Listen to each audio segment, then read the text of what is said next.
All right, now to the case of Kay Boison, a retired intensive care nurse from the Sunshine State. The Queensland Government has launched legal action against Ms Boison, suing her for $40,000. That's right, $40,000. Why? Well, it turns out Queensland Health miscalculated her pay, multiplying the amount payable for her period of long service leave by 4, thanks to a conceded system error. Now, this bungled, mistake-ridden payment process, a process which Queensland Health admits was of their own doing, saw Kay receive a sum of $41,806, a figure the Queensland Government says she's not entitled to.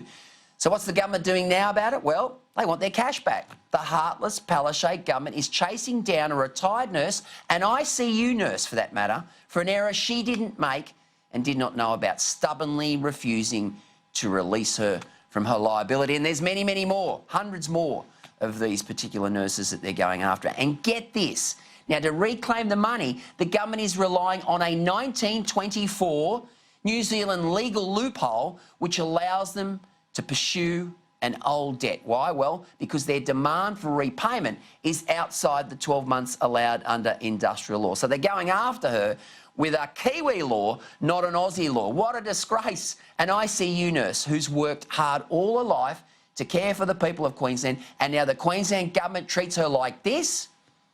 Kay fears she's only the tip of the iceberg. There are concerns that this 2010 payroll debacle could rear its head for hundreds of nurses like her, retired, vulnerable and unaware of the until now hidden glitch that saw her overpaid. Now, we caught up with Kay and her union advocate Jack McGuire just a short time ago. Kay Boison, how has this affected you personally? Well, it was all came a very big shock because I didn't know about this issue until 3 weeks before I actually finished, or 4 weeks before I finished work. And I expected to finish work, start on my superannuation funding and have a happy, carefree retirement. But I was just called into a meeting and it was explained to me that this mistake had been made and that they would be pursuing me for repayment. Do you feel like you're being picked on? Absolutely, absolutely. Why you? And I don't know why, because I don't know why, but I suspect with the I worked through the whole payroll debacle yep. of 2010, and was I suspicious that not everything was going to go swimmingly until I'd finished? No, I always suspected there might be problems, but nothing like this, nothing. Now, you had 20 years in ICU, so you've seen a lot. You're pretty resilient, but this has really rocked you, hasn't it? From a health perspective, you've been cruel. Absolutely. And it affects every part of your life. There's not really a day goes by that it doesn't come to your consciousness. It's a huge amount of money for me, and it's a substantial amount of my savings. And so it affects how I thought that I would travel, how I thought that I would spend I'm scared to spend too much just in case.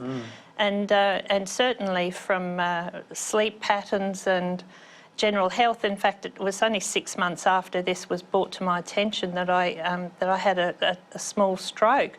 I was very lucky that I haven't got any physical deficit from that, but I still have that damage done. And so it's affected every aspect of my life. Jack McGuire from the NPAQ, which is the union, the nurses' union that is representing Kay, this doesn't seem to be the behaviour of a compassionate Labor government. No, Gliso, and you would think that perhaps this is a bureaucrat that's made this decision, but this has actually come off the back of us writing to the Minister, Cameron Dick, asking for him to show some compassion, show that he has a heart, and to absolve these nurses of liability, particularly in circumstances where the government, the Bligh government, absolved IBM of liability, a multi-billion-dollar corporation, yet they'll still go after the nurses. And now the minister's doubling down, and we've seen this claim in the Magistrates' Court. It is quite extraordinary too, viewers, because what they're doing, the Queensland Government, is they're relying on a 1927 New Zealand law to try and beat the statute period. So take us through the legal complexities of this case, Jack. So essentially any deductions for an overpayment should happen within 12 months under the Industrial Act, Queensland Industrial Act. What they're doing is they're saying that, well, actually there is no statute of limitations now because money wasn't appropriated from a consolidated fund properly. Seems pretty outrageous though, considering, again, they gave a waiver for IBM, but not for these nurses. Are there any other people in Queensland in Kay's situation? So we represent roughly 10% of nurses in Queensland. We're aware of about 30, so we suspect there would be over 300. Wow. We're not holding back at all on the full-throated defence. We've briefed the Honourable Joe Ludwig and a QC. We want to make that defence publicly available for any nurse that is affected by this so that they can defend themselves. If that's even a QNMU nurse, so be it. Now, Kay, you did everything right. You know, you were one of these people who you're clearly law-abiding. I bet you haven't even had a speeding ticket. I tried to structure my lead-up, my transition to retirement, being thoughtful to our small unit. We don't have a great pool of staff to call upon when someone leaves at the spur of the moment. I put my resignation in 8 months before the date that I actually retired. The leave that probably that they've recognised in this last months before I retired, they offered me leave and I put an application form in for that at the end of October, and it didn't take effect until the 20th of January. So there was more than ample time for this issue to be found. I was reassured in the April that that I had what I thought was my leave entitlement. It wasn't until 3 or 4 weeks, the start of June, 3 or 4 weeks before I finished, that it was told to me.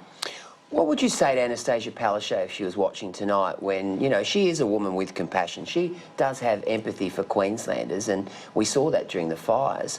What would you say to her if she was sitting here now? This is a great deal of money to me, and I don't believe I'm the only one. I really don't. And I think it's going to become more evident in the fact that I'm one of a very large group of baby boomers who have worked for Queensland Health throughout, well, for a long time. I've done 2 stints with Queensland Health for 35 years, my employment with Queensland Health. So I think there's a lot of us out there that are now looking to retire, and I can't believe I'm the only one that's had this issue.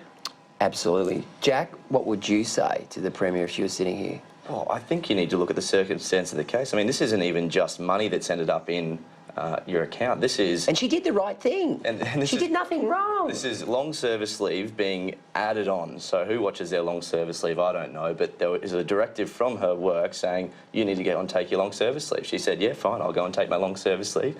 Went and got paid for a long service leave, came back, and now they're chasing her for her money in her retirement. It's outrageous. So you've got the gloves off. What happens now, Jack? We're, as I said, launching a full-throated defence. We're hoping this will be the test case for all those other nurses in Queensland, so we can hopefully protect them as well. We'll be in the Magistrates Court very shortly. But interestingly, Gleeso, this is also going to be the test case. You might remember earlier in the year, the Queensland Government put out a memo saying that we couldn't represent any nurses as the NPAQ. Well, here we are now in the courts, and we'll see how that goes. Well, Kay, you're in good hands, and I think I believe so. Anyone sitting at home would have complete empathy for you. This is an absolute disgrace, and, you know, let's hope that the Queensland Government can have a heart, because here's a woman who's worked hard all her life. She's an ICU nurse, and they're treating her like this. I think it's a disgrace. Kay Boison, thanks for joining us. Jack McGuire, thank you too. Thanks, Gleeso.